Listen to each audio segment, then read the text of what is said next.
Chapter 1. Holiday Time. Laura and Max are twins. They live in London with their mom and dad. They always have interesting adventures on holiday. They visit different cities and countries. This summer, they are going to stay in a small cottage in the country. The cottage is in a village called Stone Cross near Salisbury. Max and Laura aren't very happy. Boring, says Max. He looks at the map. The cottage is in the middle of a field. What can we do in the middle of a field? Why are we going there? Asks Laura. Their dad is very tired. He says he wants to relax and sleep a lot. Their mom loves the country.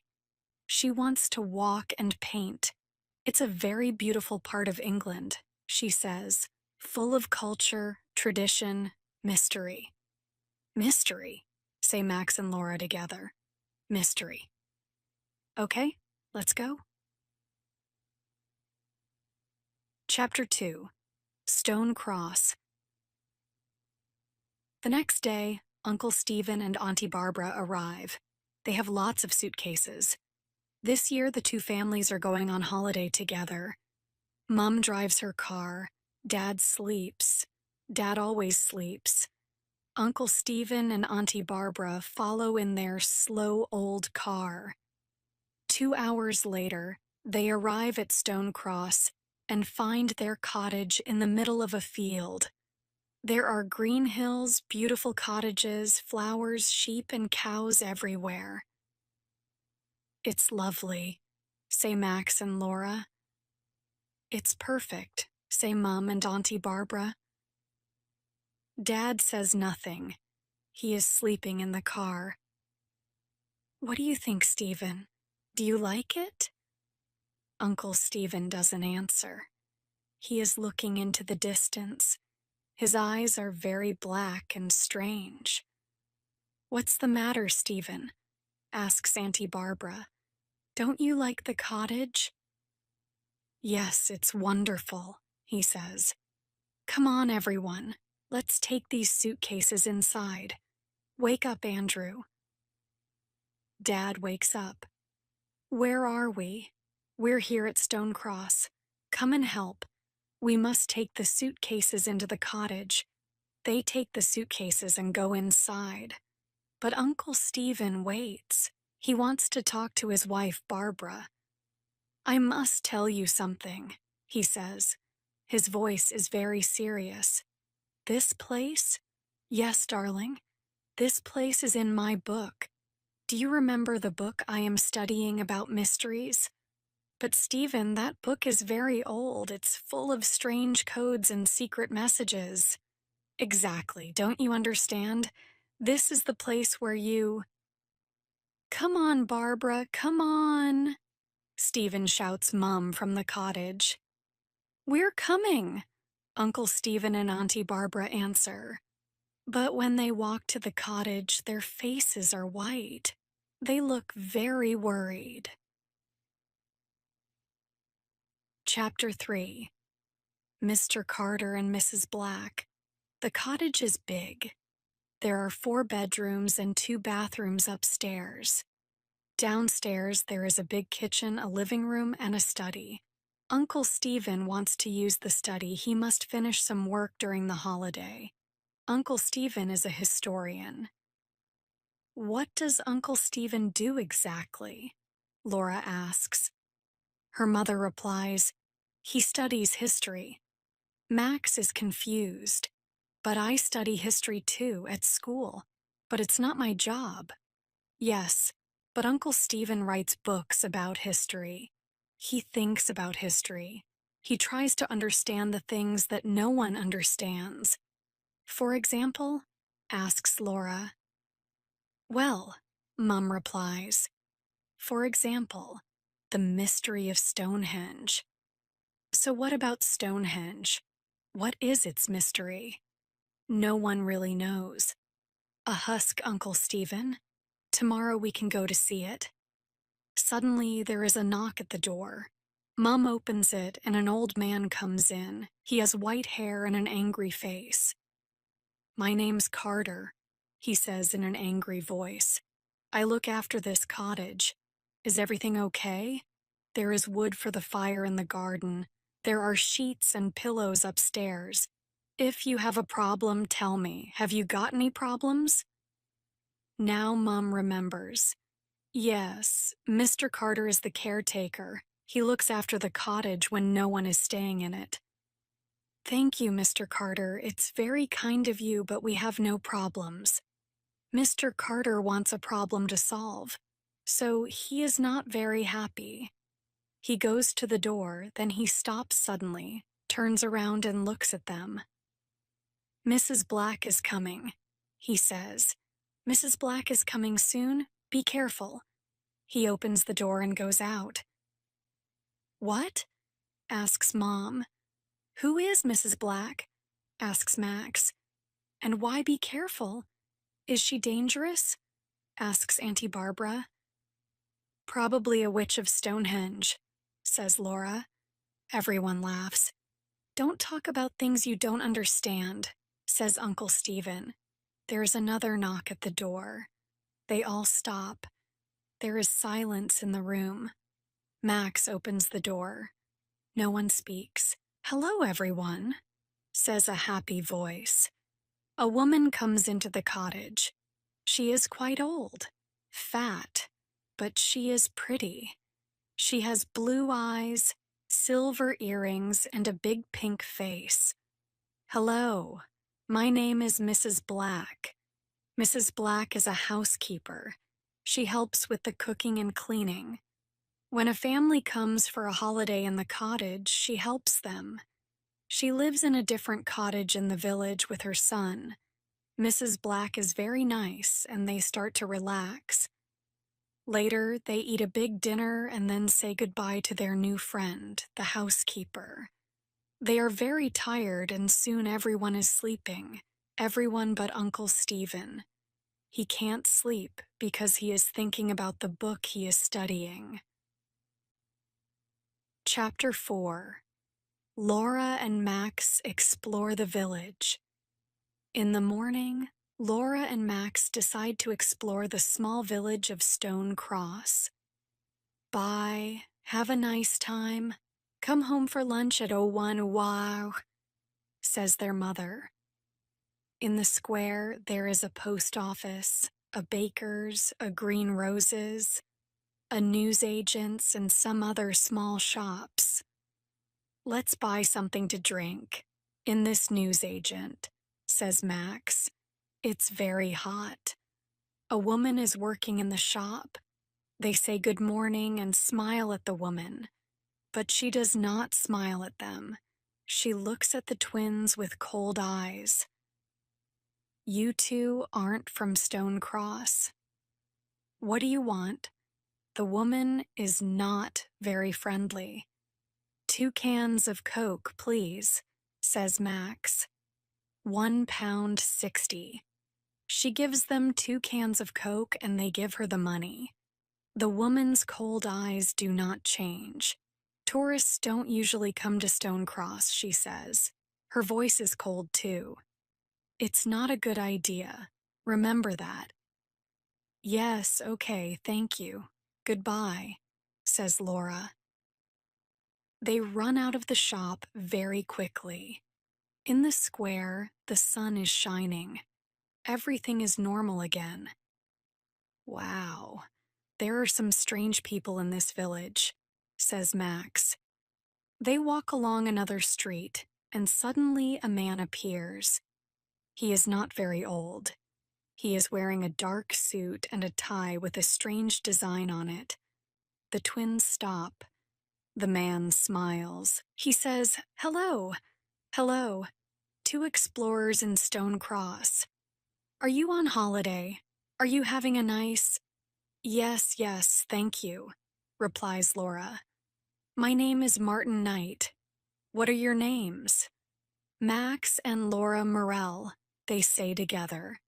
Sometimes twins understand what the other is thinking. Sometimes they speak together.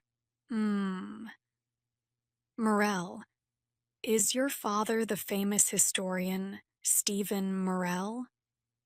No, he's our uncle, not our father. He's on holiday with us in Stone Cross. Do you know him? The man doesn't answer Max's question.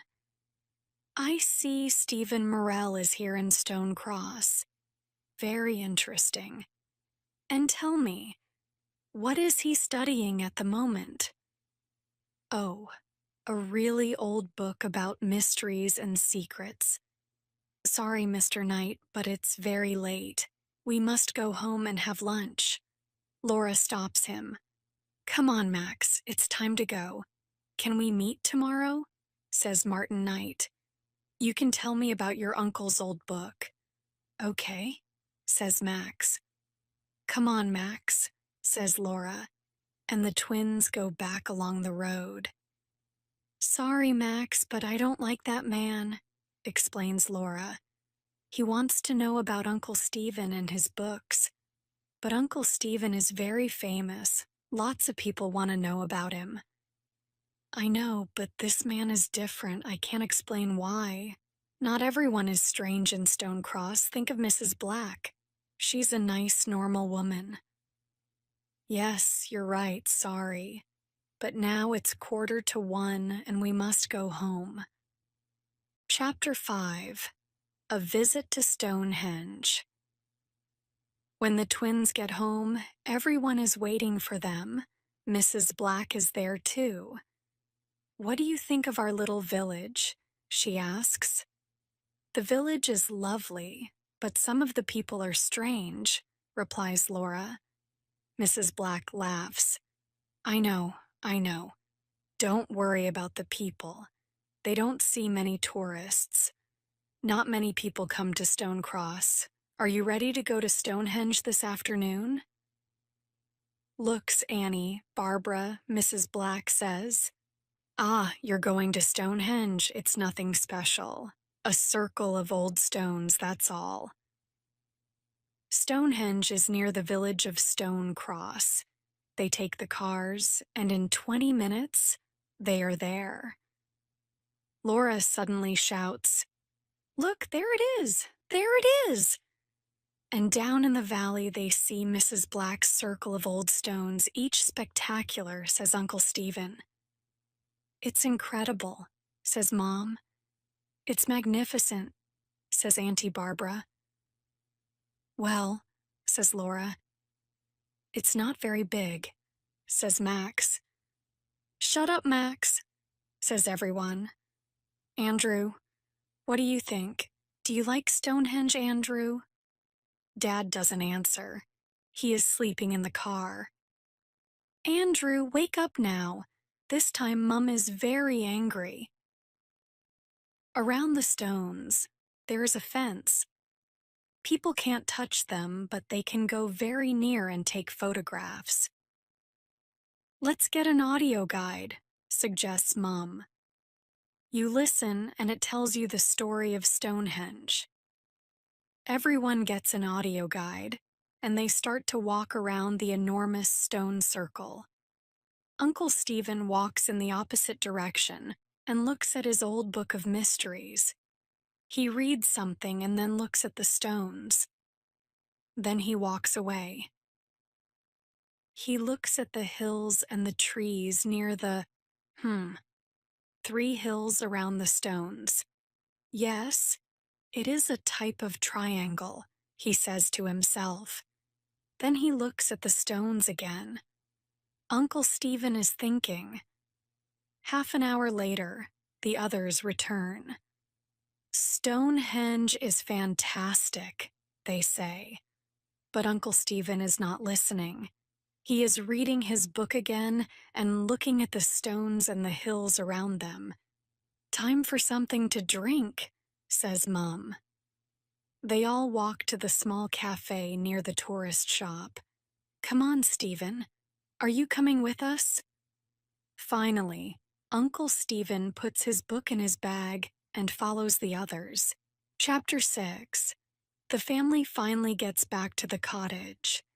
Everyone is very happy, but they are also tired. The sun is shining and everything seems in perfect order. They park the cars and go to the cottage.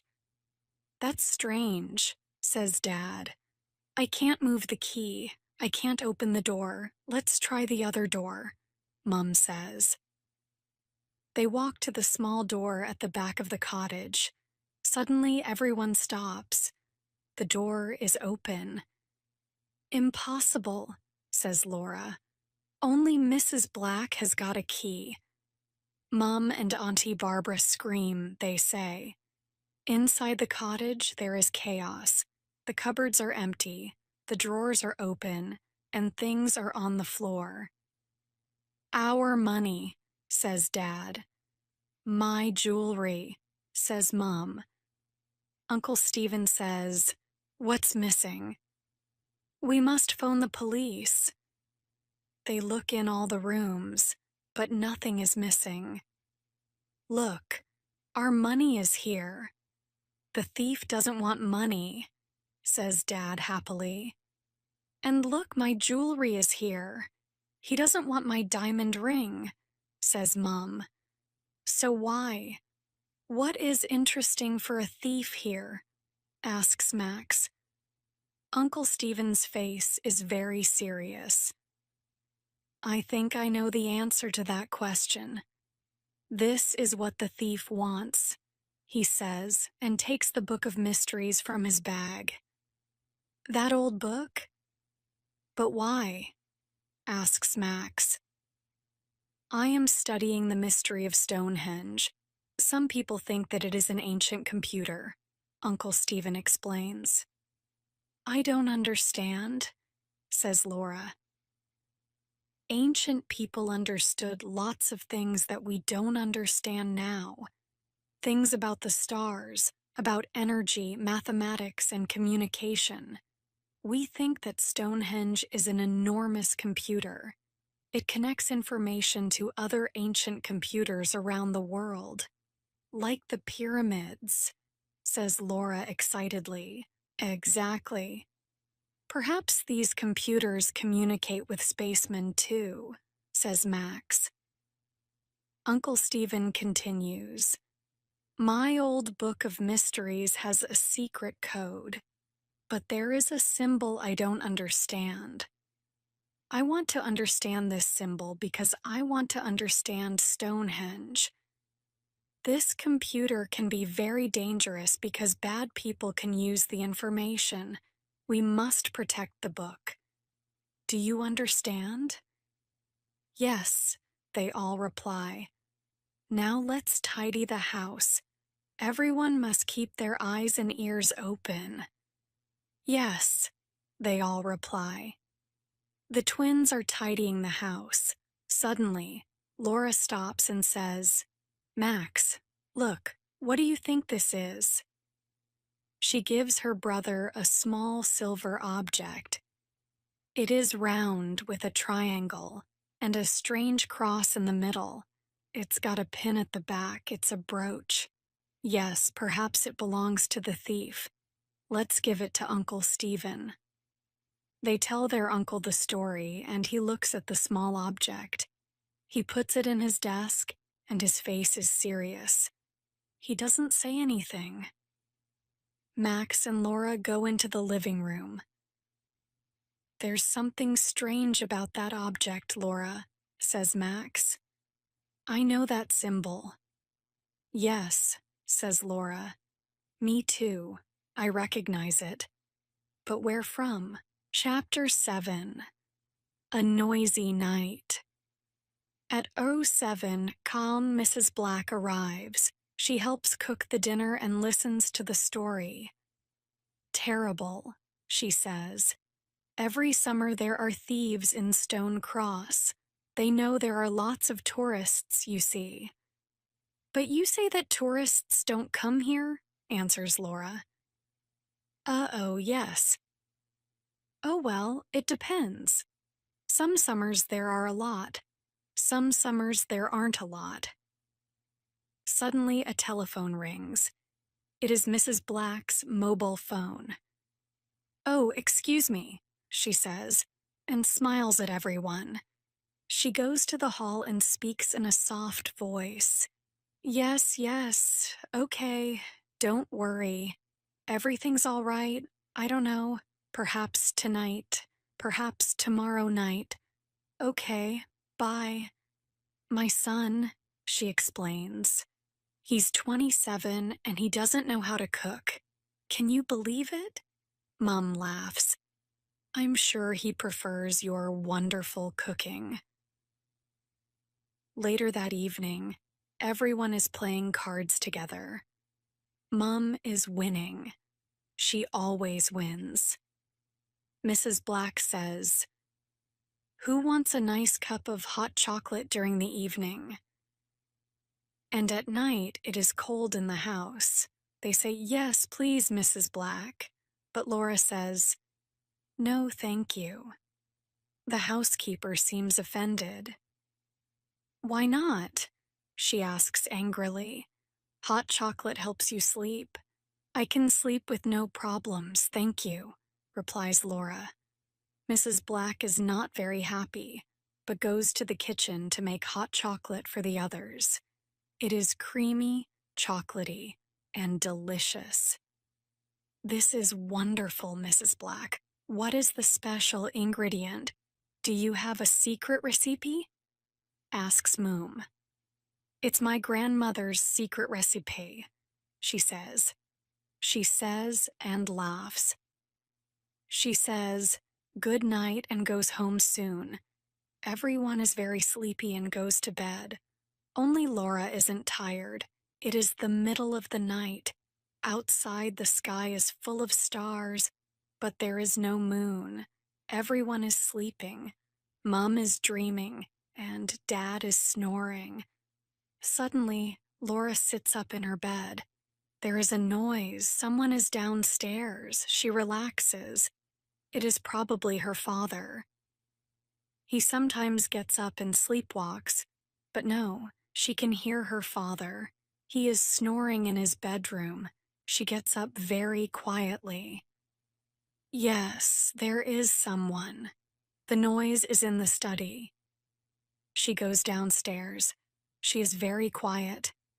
When she is outside the study, she stops and listens. She hears the sound of paper. "I must be brave," she says, and pushes the door open quietly. "Stop, thief!" she shouts. But to her surprise, she sees Mrs. Black. She is sitting at Uncle Stephen's desk reading his notebooks. "Oh, Mrs. Black, it is you," says Laura. "Hello, Laura, I can't find my car keys. Perhaps they are here. I don't want to disturb everyone." "Oh, all right," says Laura. But then she remembers Mrs. Black hasn't got a car. At that moment, Dad and Uncle Stephen arrive. They think there is another thief. Dad smiles and laughs. "Oh, it's Mrs. Black. Hello, Mrs. Black. You are working late tonight." Uncle Stephen doesn't laugh. "What are you doing in my study, Mrs. Black?" he asks. She tells him the story of the car keys. Uncle Stephen replies, "Tomorrow we can all look for the keys together. Now it is time to sleep. Good night, Mrs. Black." He opens the door and the housekeeper goes out. She doesn't look at Uncle Stephen when she says, "Good night, everyone." Chapter 8. Now I Remember. For 2 or 3 days, everything is normal and everyone is happy. Mrs. Black says her son has got the car keys, and they aren't lost after all. Laura looks at Mrs. Black, but decides not to say anything. On Wednesday afternoon, Mom and Dad go walking. Dad wants to sleep, but Mom says, "No, Andrew, you can't sleep all holiday."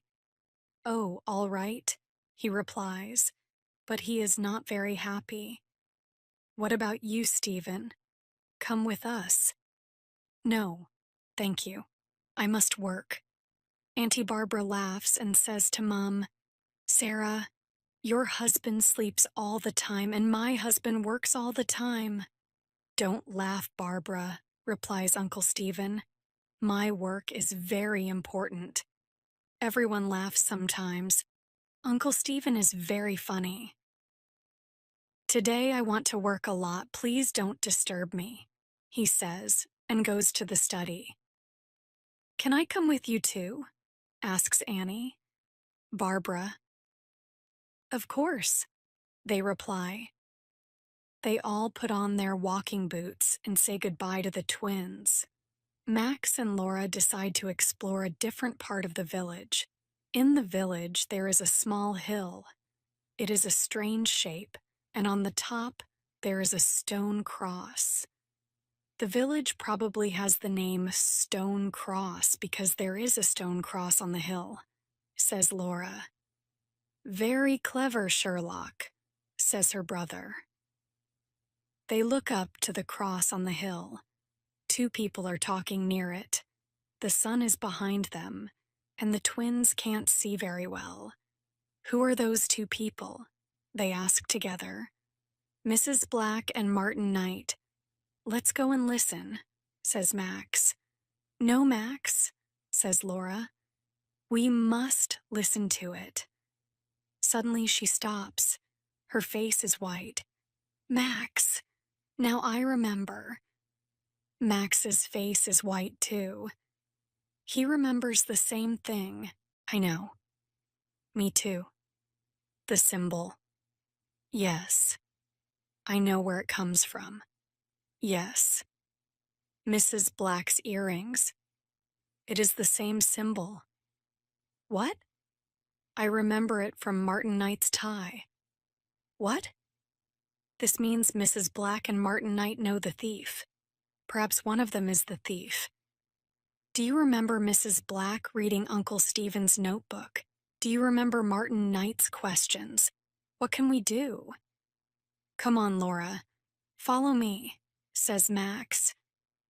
They start to go up the hill. "But Mrs. Black and Martin Knight aren't there. We're too late." "Where are they now?" says Laura. "I don't know," answers Max. "Come on, let's go home and tell Uncle Stephen what we know." They start to walk home, but on the hill, two dark shadows are watching them from behind the stone cross. Chapter 9. Uncle Stephen understands. Uncle Stephen is happy. Finally, he can work in peace. He makes a cup of tea and goes into his study. On his desk, there is the old book of mysteries and the silver brooch with the strange symbol. He takes the brooch in his hand and looks at it. He knows it is part of the mystery, but how? The circle is similar to Stonehenge. The triangle is similar to the hills around it. But what does the cross mean? Uncle Stephen recognizes the symbol. But where from? He drinks some more tea, he thinks. He looks out of the window. From the window, he can see the strange hill in the village and the strange stone cross on the top of it. Wait a minute, he thinks. The strange stone cross. He looks at the brooch. Yes, it's the same. He quickly turns to a page in his old book of mysteries. He reads something and shouts, "Yes, now I understand. Now I understand. I must telephone Professor Johnson in London." He takes the phone and calls the number. "Hello, Professor. It's Stephen Morell here. Listen, we must meet. Can I bring the book to you in London? It's not safe here. There's a train at 05 Sauner this evening. It gets to London at 07 Dover. Yes, see you at the station. Goodbye and thank you." He puts the phone down and picks up his cup of tea. "I'm sure that tea's cold now," says a cold voice behind him. He turns quickly and sees the shadow of Mrs. Black in the door. "What are you doing here?" he asks angrily. You don't work today. What do you want? Mrs. Black's earrings shine in the sun. You know what I want, Morel, she says. Give me that book. Chapter 10. A doctor's visit. Max and Laura play near a river for some time, but later go back to the cottage. Everything is quiet. They don't have a key, so they knock on the door. Nobody answers. They knock again, and Mrs. Black answers the door. She is wearing an apron, and she has a rolling pin in her hand. She says, "Hello, children. I'm making a delicious chocolate cake for lunch. Your Uncle Stephen doesn't feel very well. Your parents aren't here, and I want to help." "What do you mean?" "Uncle Stephen's fine," says Max. "He has a headache and a temperature," Mrs. Black replies. "He works too hard. This is very strange. Uncle Stephen is never ill." Max and Laura don't believe the housekeeper. "I want to talk to my uncle," says Laura. "Me too," says Max. Mrs. Black is a big woman. She stands in the door and the twins can't pass. "It's not a good idea," she tells them. "Your uncle is upstairs. He's resting." "I want to see my uncle now," he repeats. Laura, "You can't see him. There is a doctor with him now," Mrs. Black shouts. Laura pushes the woman and she falls to the floor. Max runs past her too. They go to the study, but their uncle is not there. They run upstairs. "Uncle Stephen. Are you all right, Mrs. Laura?" But there is no answer. Max opens the bedroom door. Uncle Stephen is lying on the bed. He cannot move his arms or legs because there is a rope around them. There is a big bump on his head, and his eyes are closed. "Is he dead?" asks Laura in a frightened voice. "No, he's sleeping," Max replies. "Look, he's breathing." "Yes, he's sleeping," says a familiar voice. They look up and see a man in the room. "Martin Knight," they say together. "Oh, yes." He laughs. "Your uncle is sleeping. Now we can take his book and discover the secret of the stones. Now no one can stop us, especially two stupid children." At that moment, Mrs. Black arrives. "I see you know my son," she says. She is holding the rolling pin. Suddenly, Max understands what she wants to do. "Quick, Laura." He pushes his sister to the floor. The rolling pin misses Laura's head. Max jumps up. He tries to take the rolling pin from Mrs. Black. Laura gets up and starts to run away. Martin Knight tries to stop her, but she is very fast. Suddenly outside, they hear the sound of a siren. It is a police car. "Quick," the police shouts Martin. He and Mrs. Black run. When they arrive at the door, there are two policemen waiting for them. They put handcuffs on the two criminals and push them into the police van. Laura telephones for an ambulance for Uncle Stephen. Max speaks to the policeman. "Thank you," he says, "but I don't understand why." He stops. Under a tree in the garden, he sees an old man. Mr. Carter. Mr. Carter comes and talks to Max. "Remember, boy, you must tell me your problems," he says. "I know these people. I know this place. I know when there is a problem." "Thank you," says Max. "You are welcome." The old man smiles. "Now, how about a nice cup of tea?" Chapter 11. The Secret of the Stones. The next day, everyone is at the hospital. Uncle Stephen is in bed.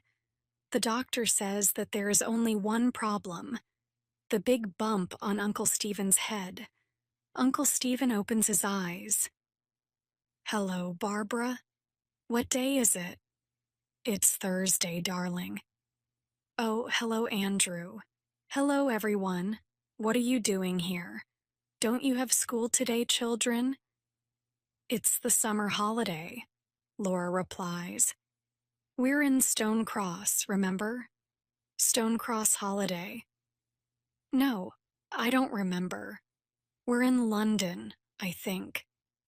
Uncle Stephen doesn't remember. He doesn't remember the holiday, Mrs. Black, and Martin Knight. Most importantly, he doesn't remember the secret of the stones. You remember the symbol, the brooch, the old book of mysteries, they ask him. He smiles and says, No, sorry. A policeman arrives. He tells them that the two criminals, Martin Smith and his mother, Dorothy Smith, are part of a secret organization. The name of the organization is the Black Knights. He says they want to find the secret of Stonehenge and use it to become rich and powerful. Mr. Morrell is the only person who knows the secret. But I don't know the secret, says Uncle Stephen. I'm sorry, everyone, but I can't remember. Perhaps it's the best thing, says Auntie Barbara. The stones can keep their 5,000-year-old secret. It's not right to take it from them now. Everyone agrees. Perhaps we can find another secret next holiday, say Max and Laura together. Perhaps next holiday I can stay in London, says Uncle Stephen. He rubs the bump on his head. Poor Uncle Stephen. Everybody laughs. No more adventures this summer, says Max. But perhaps at Christmas